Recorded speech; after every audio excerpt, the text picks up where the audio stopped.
Welcome back to another episode of Enthusiastically Spiritual. I'm your host, Teresa, and man, I'm super stoked today because I have a beautiful soul brother in the house with me today in our beautiful room here. We're going to be talking about astrology. We are both Leos, and Chiron is in the house, and Chiron is a human potential coach, a transformational leader, and a movement practitioner. And this is actually Chiron's third time being on Enthusiastically Spiritual. So I am so excited. He's all the way from Malaysia here in the house to share with us today. So welcome, Chiron. Hi, Teresa. Thank you for having me. Thank you for hosting me. It has been a wonderful experience.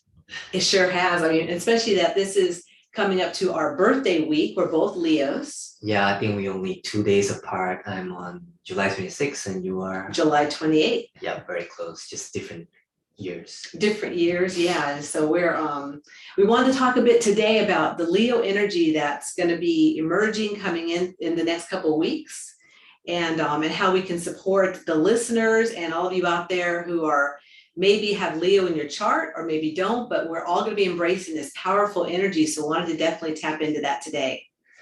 Yeah, so I guess I'll talk a little bit about what Leo's all about, right? Sounds great. And then I'll tell you what my Leo's all about. I mean, as an evolutionary astrologer, we look into not just how the sign manifests itself or express itself, but also why is this part and parcel of the 12 zodiac. You know, every zodiac has a role, has a purpose, has an evolutionary purpose behind the expression that it gives. There's a reason why Leos are the way Leos are, meaning like, you know, why they can be so confident or stubborn even about their views and points and their creative expression. So, you know, Leo is here to show that life is meaningful, life is purposeful and intentional. And personally, I always have that affinity to express the greatest potential that is living inside of me. There's this felt sense within me that feels like, you know, there's something bigger, more meaningful than just the mundane things, which is all about, you know, inspiring people to become the best version of themselves. I think that's what I live for, actually. Yeah, and for myself being a Leo, I have really come in with this strength and this inner power that I have really unfolded throughout my life. So I guess that's what the challenge that come in with the different family and the different environments that I grew up in. And then they're obviously not Leos, but so myself being that strong, like fearful, like you said, like that stubborn sometimes. And I'm sure my mom would probably say, yeah, that's Teresa, especially when I was younger. But I came in with that potential and that leadership ability within me as a Leo, and wanting to really step into that and embracing that, unfolding that as I've gone throughout my journey it's been empowering. And then, like you mentioned, Leo, and the creativity and offering that out into the world and sharing that energy with others and helping them also rise up to their potential feels like really what I've come to do this lifetime. Oh yeah, definitely. I feel Leo can give off also the vibe of being obnoxious or narcissistic. So here's the feeling that I get, you know, that if we are wounded, any signs or any zodiacs can go really, you know, to the negative side of things. So the negative side of Leo is that they want to be in control. They want their voice to be seen, to be heard, to be acknowledged. But the thing is, if you really truly know they're acknowledged from within, you don't have to seek from outside. And that's when, you know, when you can seek within for the power within that is living inside of you, that leadership within, that you know you're worthy, you're enough, and you don't need other things to prove that, hey, that you are seen and heard. Then truly, you know, Leo is not about taking the spotlight, it's about giving people spotlight. So the true essence of, you know, of Leo starts to show up. And to me, that's leadership, because leadership is all about inspiring people to move with you towards the direction that, hey, life is purposeful. You know, I always think about Leo, I always think about Lion King. Yeah. That's my favorite cartoon when I was a kid. Well, yeah, not surprised, right? Right. And they talk about something about the circle of life. So the reason why I brought this up is because Leo's leadership is about serving what? Serving the power of life rather than their own agenda. I think that's the highest spiritual expression of Leo. I can feel that totally in my being. I love that so much. Yeah. And so, in this being Leo season and moving into the energy of this, because right now as we're taping this, we're in this Cancer Sun.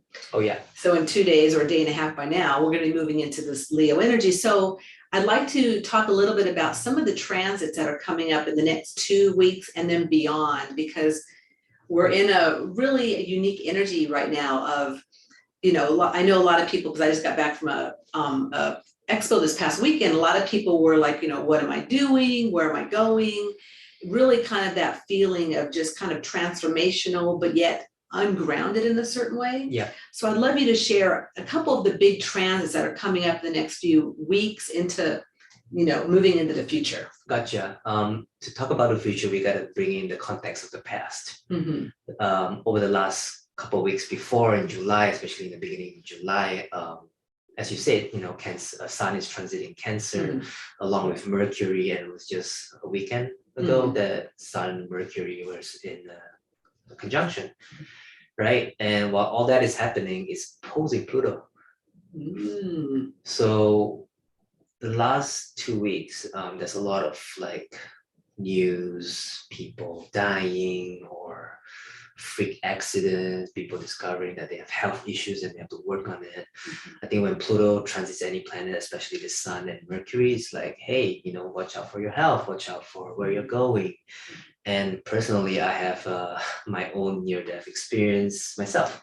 Right. I was basically down water tubing, white water tubing in Boulder Creek. I was in Boulder, and basically I was on the float, and then the tube just flipped over a couple of times, and because there's this undercurrent, and they just pulled me in, and I was underwater for a while, and I felt like I was going to drown. Right, there was this past life memory when I was in the water that I might have drowned before. And personally, I think I misunderstood the force of nature, because it looked like nothing from the outside. The water looks like what it's supposed to be, and Boulder Creek is not even deep, So, and I was thankful that I have a life vest to. If not, I don't know if I was able to get out of that little suction whirlpool that was sucking me in. Yeah, and interestingly, a friend of mine, before we went into the activity, he saw a moth being eaten alive by a bird. Whoa! Right, major transformation. Yeah, moth is really symbolic. Animal, insect that talks about death and rebirth. And then again, a bird eating it, talking about the prey and predator relationship in nature. And that reminded me that how nature, even though it's so, it's unforgiving. Life is unforgiving, but yeah, at the same time, it's beautiful and it's a miracle, right? So I felt that, wow, that experience reminded me about the miracle of life. And I think as a Leo, and for me, my personal mission is to share that, remind people about that, the love for life. Even though there's suffering and there's pain in the world, it is still a beautiful world.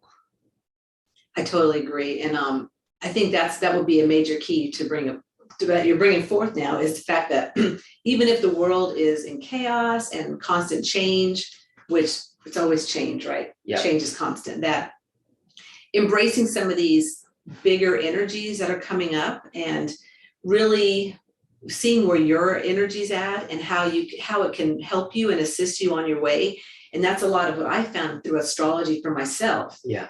And especially understanding my birth chart and the potential that I had through when I came in. So birth chart, if you're unfamiliar with it, it's basically a chart that shows the actual time, the date, and where you came in at on the planet. And it has so much juicy knowledge in it for really, it's like a map of my life. And so throughout that map, it shows me like, what my potential is, what I brought, what I'm here to learn, what I brought in from the past. There's all kinds of different aspects to it, but for myself, in understanding what my birth chart is, and especially being a Leo sun, is that the potential there is really great for me to embrace my birth chart and then to move forward with what I've come to experience.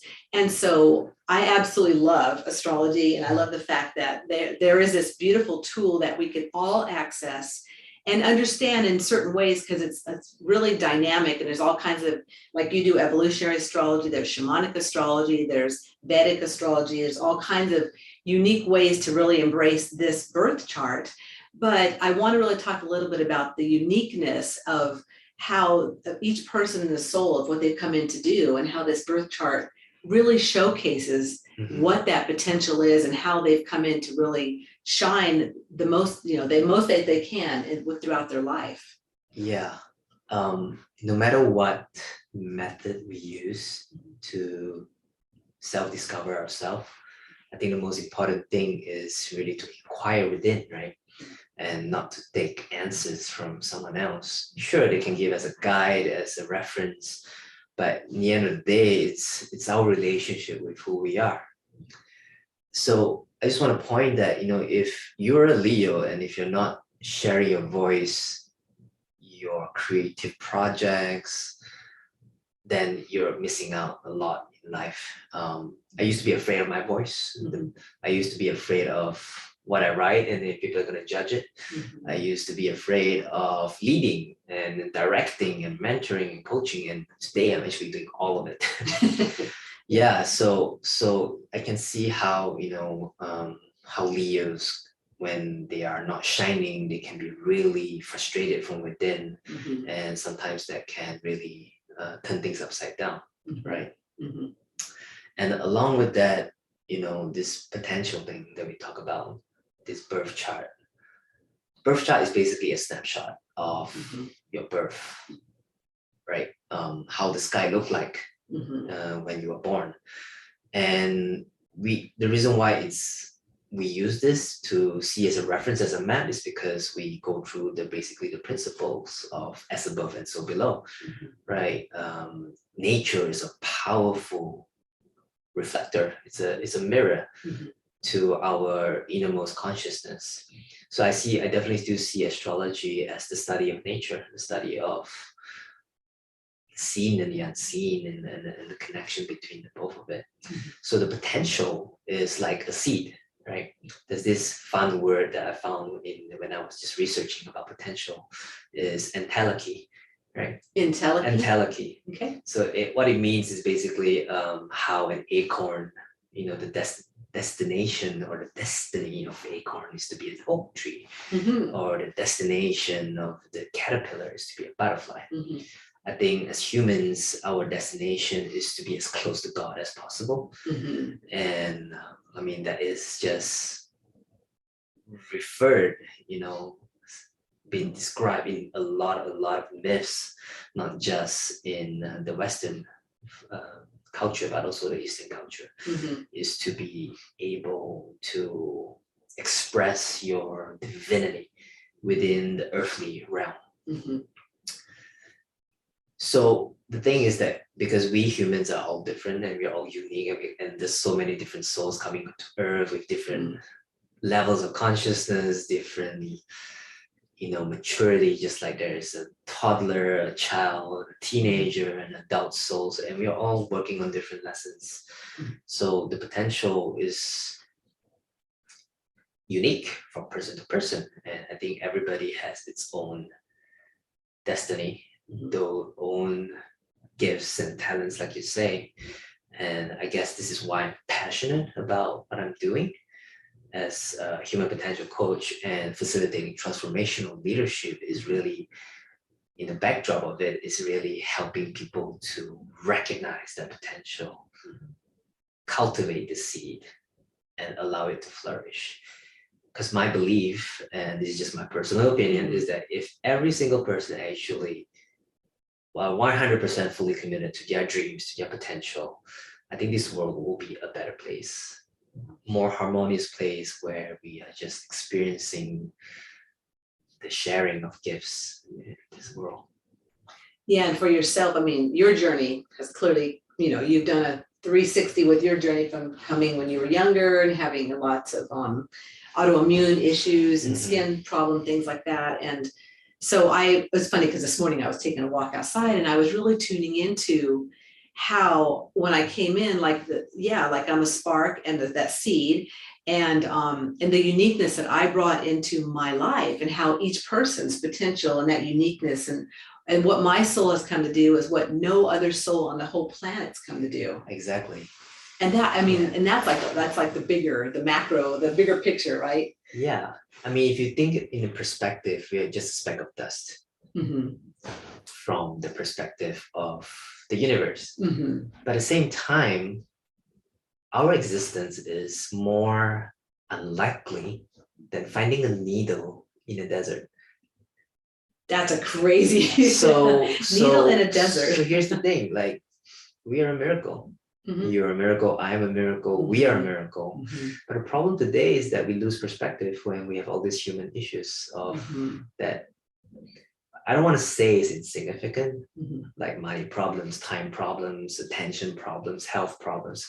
I wouldn't say that it's insignificant, but the thing is these problems are here to stimulate our evolutionary growth, is to stimulate the seed to grow.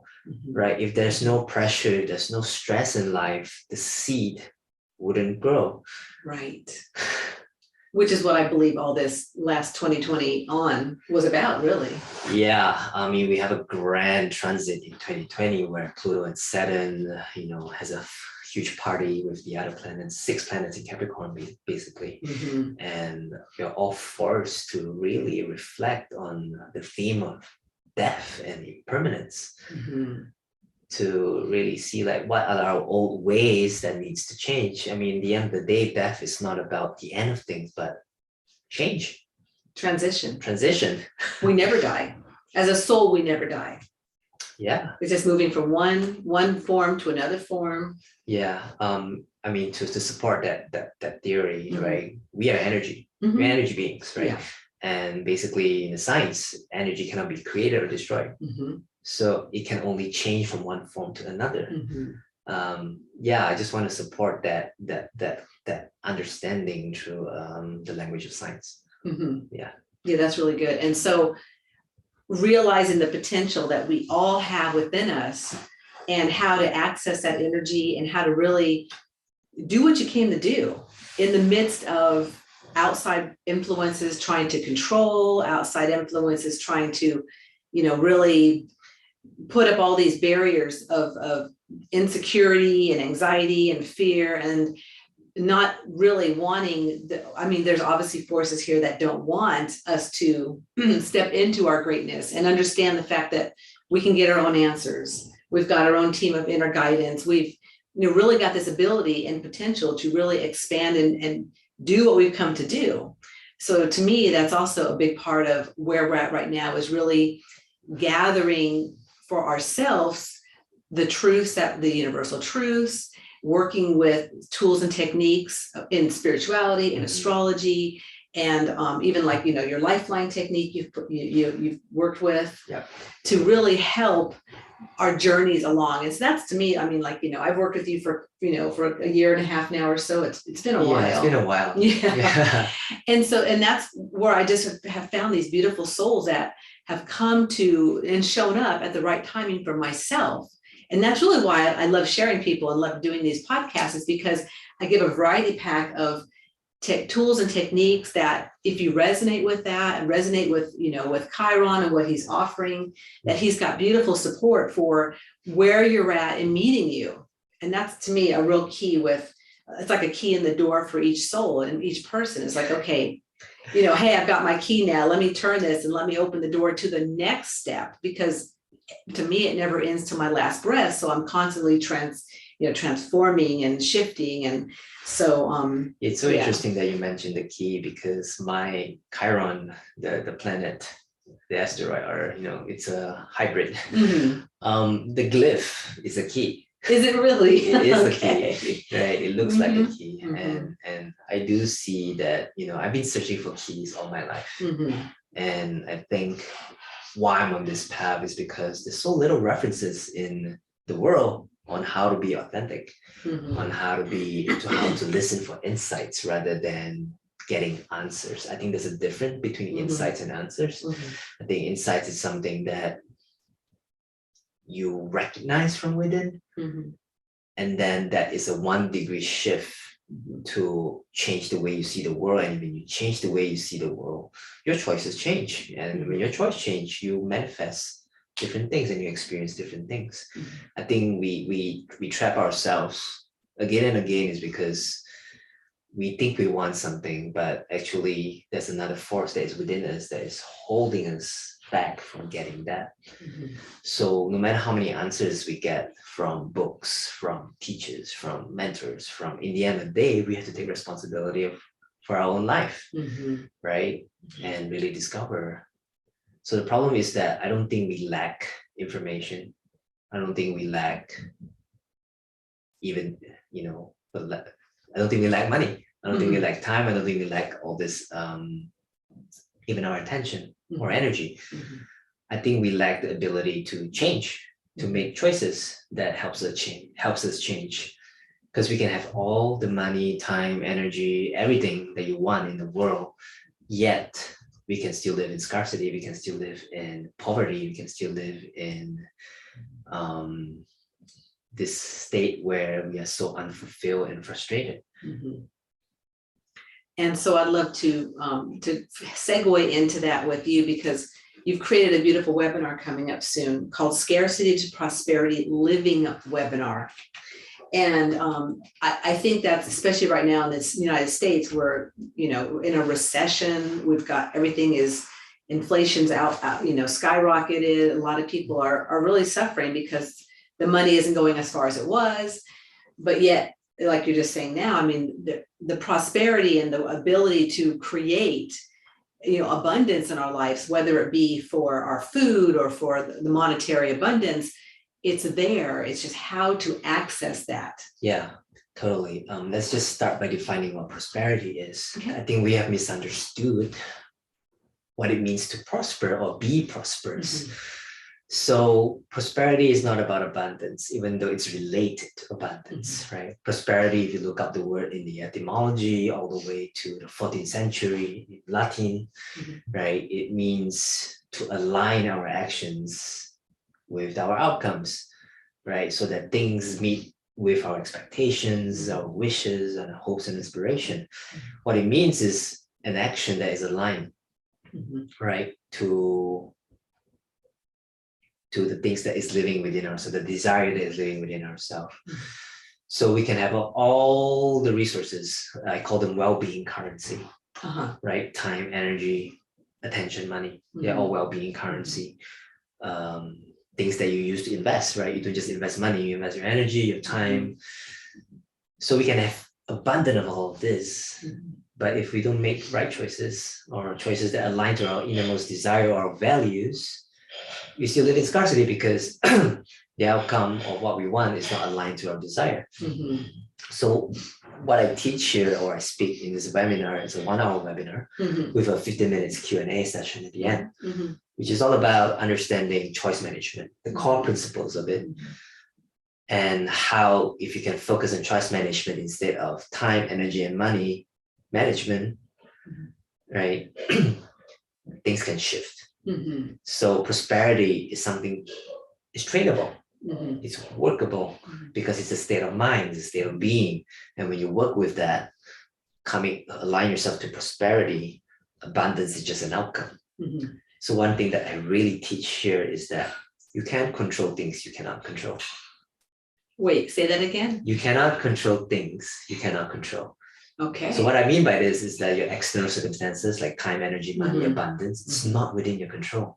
There are outcomes, because you can do everything right in the world. You can work hard, you can get the right strategy, you can do your social media posts and stuff.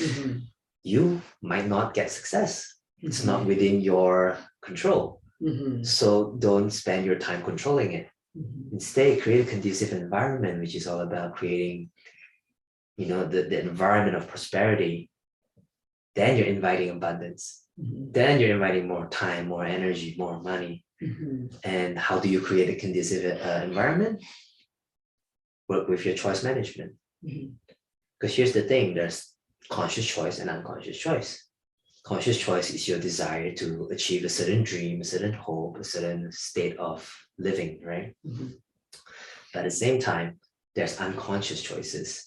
And this is the resistance that is prioritizing safety, comfort. You know, what is the known that is holding you back from getting there?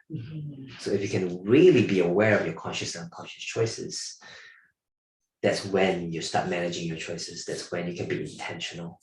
So the core teaching to this is to make conscious and intentional choices.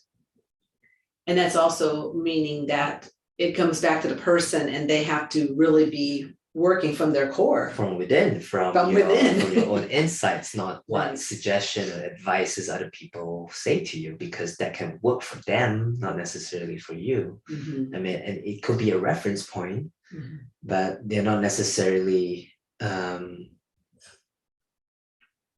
thing, the keys or the shortcut to get to where you need to go. In the end of the day, you got to put the work, you got to be vulnerable. You got to feel safe to have success. You got to feel safe to have money, feel safe to have more time. Because there's always something competing against your innermost desire. Usually expectations from your relationships and family and your community and your society. Beliefs and outside pressures and totally. Yeah. And this is why we hold ourselves back, we self-sabotage, we don't choose the thing we want to choose. We say maybe, I want to do this, but we procrastinate. All these are just parts of yourself where there's unprocessed emotions that makes you feel like you don't want to do it. And you wonder why. Right. And I feel too, like, since what all we've been through and really like the egg breaking open is that people, this is where it's all coming to. I mean, we all have to come back to, who am I as a soul and what do I really want? What do I really desire? And moving from that core essence of ourselves forward. Yeah, and that's the Leo principle, right? I like it. Back to the Leo. That is basically leadership, and leadership starts with you, starts with making choices. I think what is inspiring with leadership is people who are firm with their choices, even though if it's wrong. Oh, right. Yeah. So here's the thing, right? I think there's no wrong, right choices, depending on which perspective and which stance you take. Something is right, something is wrong. So basically it's polarity, right? Right and wrong is polarity. Whatever stance you take, whatever perspective you take, makes things right or makes things wrong. So I often say to people, there's no wrong or right choices, but choices that keeps you the same and choices that move you forward and change. Or like the choices like we've had where this is what the whole scenario looks like now. So you have to, the choice is this or that. Yeah, I think today we suffer something called choice paralysis. I feel this a lot in the States because we have a lot of options. Lots of options. We think the more choices we have, the more freedom we get. Actually, the more choices we get, the more not free we are, right? Yeah. So having a certain level of structure, boundaries, which is really the core principles of choice management, to have to draw real boundaries, right? Something that I share with you with something called radical yes and radical no, right? If it's not a 10 out of 10 yes, it's usually a no, right? That means there's something that you're holding back, or you're doing it because you're fulfilling certain expectations. Right. So this is where we have to be brutally honest with ourselves.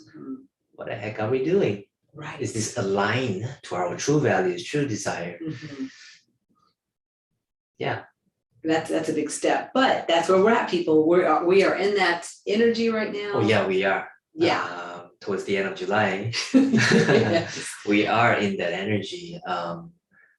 Coming back to what was before, this whole transformation of this reflective time, especially in Cancer, it's really about really understanding what do you really want, what makes you feel safe and comfortable. And now entering July, we don't just get the sun turning to Leo, right? We have Mercury, which also is all about logistics and management and discernment. How you get your information is also through the sign of Leo. And what's special about the end of July is this connection between Mars, Uranus, and the North Node in Taurus, all in the same degree at 18-degree Taurus. That's going to happen in 31st of July. Wow. And the thing is with astrology, nothing happens on that day itself. Yeah. Happens, there's a time frame, right? Mhm. A couple weeks before and it will reverberate a couple weeks forward Mhm. after 31st of July. And the theme here is really, to me, when I look at it, it's all about taking the leap of faith, right? If you don't make any choices, you stay stuck forever. Mhm. But if you make choices, sure, you might fail, Mhm. but hey, you might succeed. Right. So do we want to choose to see in a way where I'm going to make choices and I'm going to fail anyway, or am I going to make choices and I'm going to find a way to succeed? Mhm. I think perspective matters, and that's the Uranus piece. Mhm. But there's also the Saturn piece, right, which is all about feedback, reality check, and the essence of Saturn squaring Mars is really about right action, Mhm. right? You don't know what's right until you get the outcome and the feedback, which is all about Saturn from your actions. Mhm. So I think we are in a time where it's ripe for experimentation. Mhm. I don't think not making any choices, sitting on a fence is gonna take us anywhere. Mhm. And know that failure is not a bad thing. Failure is just feedback of what not to do. Right. Right. Mhm. So that you can discover what to do.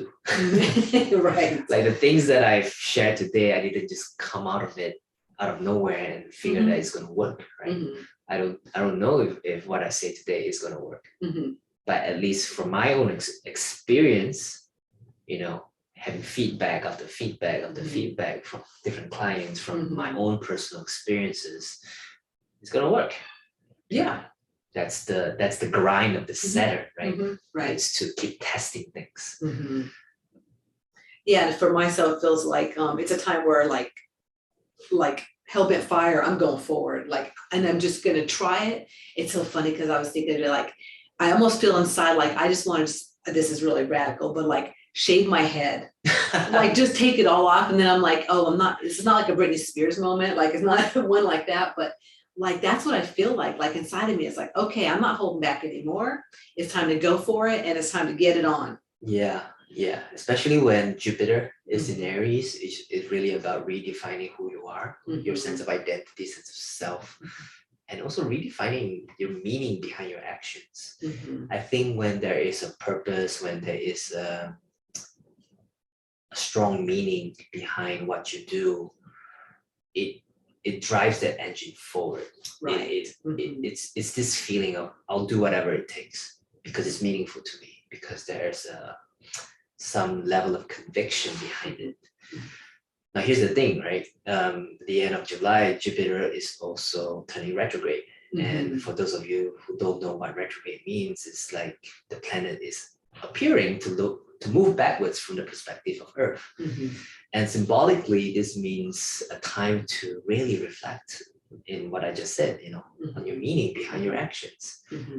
But you can't reevaluate your meaning if you don't take any action, if you don't make any choices, because there's no feedback, there's no information to show you if it's going to be a yes for you or a no for you. If you live in the land of maybes, that's the land where you get stuck forever. So there's a need for a little bit of courage here, to just do it, just show up, take the launching pad, move forward. And this is what this energy is, from now to the end of July, and in the beginning of August as well. I think it'll be a chance in August, I think it's that first or second week of August, to really just see the fruits of your effort. I think you'll be more surprised with the outcome than you think you expect. Yeah, and I think the key for me too is just taking action. Like not sitting on the fence and going, well, I'll wait and see. It's like, okay, well, and it's what I'm guided to do too. Like if I'm guided to do this or that, I'm gonna embrace that. And like you said, try it and see if it works. If not, Yeah, because the biggest mistake is not doing anything at all, not Right. choosing anything. right, If you choose, if you try to choose everything, you end up choosing nothing at all. right. Or if you end up choosing nothing, nothing's gonna happen. Yeah. You don't even know if your thoughts, your ideas, your maybes is gonna work. Mhm. Exactly. So at least if you fail, I hope you succeed, but at least if you fail, you have a reference point. It's actually To learn from. progress, Yeah. right? I mean, how many of the great inventions today is made out of failures? Like all of them. Like all of them. D, all the above. Yeah, Yeah. and that's what it means to be a leader, Right. to have that courage. Mhm. And I think transformational leadership is really moving from fear-based leader, which is all about dominating, which is all about control, Mhm. to a place of being fully transparent, Mhm. vulnerable even. Vulnerable is the greatest power to be a leader, Mhm. right? Yeah. Like you don't know if it's gonna work, but you make that choice anyway, and people is gonna follow you because Mhm. if it works, great. If it doesn't, hey, let's figure it out. Right. I think to have that courage to live that kind of life that is that way, Mhm. because leaders don't start in a group, it starts with the individual. Mhm. It starts with making your choices that you wanna, that aligns to your greatest desire. And if you can just lead your life that way, I think great things will happen. I think that's a leader, right? Yeah, Yeah. that's a leader. Lead, and then others, and then you're really setting an example for others to lead.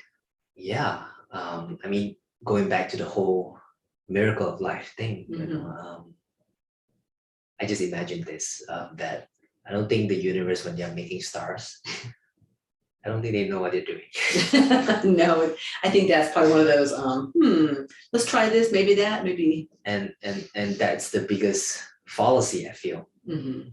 or myth that is living in the world, is that we think that people got their shit. Uh-huh. We think that people know what they're doing. I don't think the presidents, I don't think like leaders, spiritual teachers know anything Right. of what they're doing. Yeah. They just share what they have experienced and tried their best, Mhm. and maybe that's enough. Yeah. I think it is probably enough. Yeah, stop preparing, stop being Right. ready all the time, because you're never ready. Mhm. Yeah. You get ready as you go. Right. Exactly. Right. Well, Chiron, this has been so fun, and I want to end this a little bit with talking about the Scarcity Prosperity Living webinar. I know it's the first weekend in August. Yeah, it's on the 5th and 6th. 5th and 6th American time. It is. And Yeah. yeah. It's at 8 is it 8 o'clock Mountain? Mountain time. Yeah.